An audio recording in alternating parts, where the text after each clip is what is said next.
Hi, my name's Christopher Lester, and I'm a chartered financial consultant, which is like a CPA in financial planning.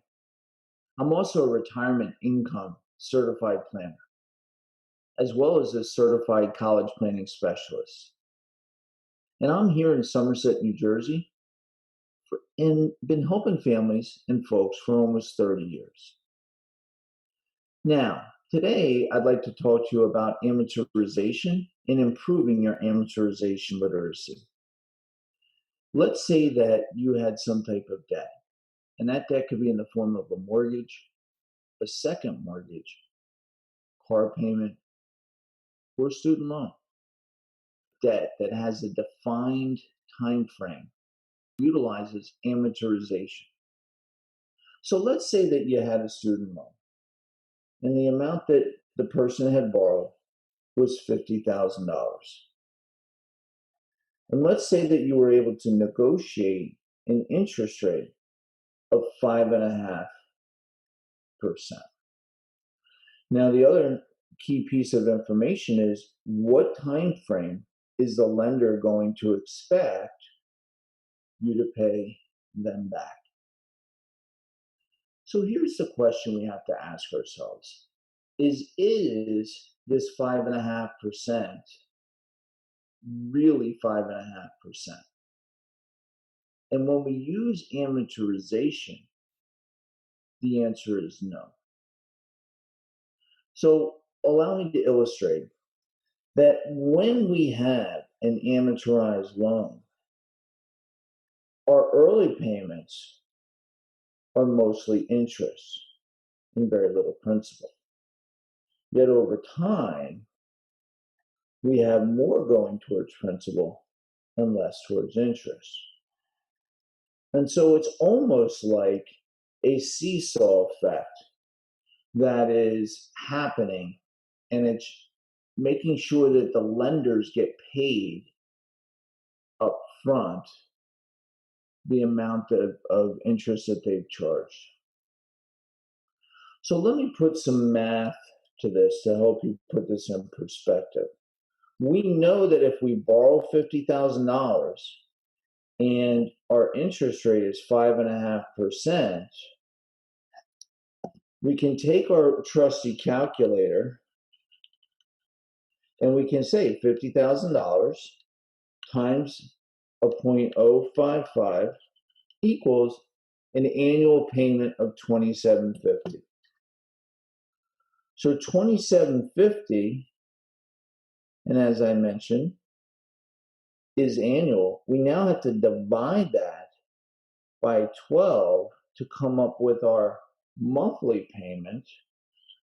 And now that makes our monthly payment $229.17. So $229.17 is the amount of interest the lender wants. So how does that work out when we get our payments? Well, in order to figure that out, we have to use an amortization calculator. And so first we have our $50,000. We have our time frame, which is 10 years. Our rate is 5.5%. And our monthly payment is now $542.63. So at $542.63, and we know that interest for a monthly payment is $229.17, what we have to do is subtract, and that gives us how much is going towards principal in this payment. So this is what we call principal and interest, and this is just principal, right? And so that, therefore, this leaves interest. All right, so we asked the question before, is it really 5.5%? And again, when we use amortization, the answer is a resounding no.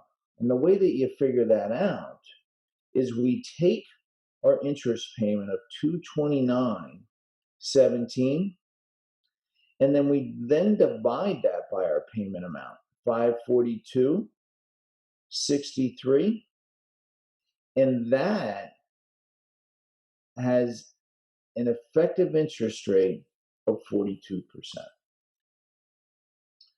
So 42% of your payment is going towards the lender's bottom line.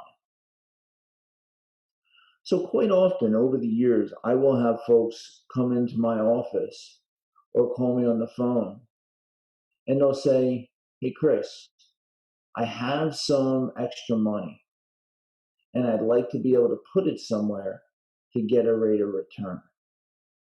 Should I do this?" Well, if you have debt and you have extra cash, the question we have to do is saying, can we invest at a rate greater than 42%? And quite often, the answer is no. So look at it like this on a bar graph. If zero is here,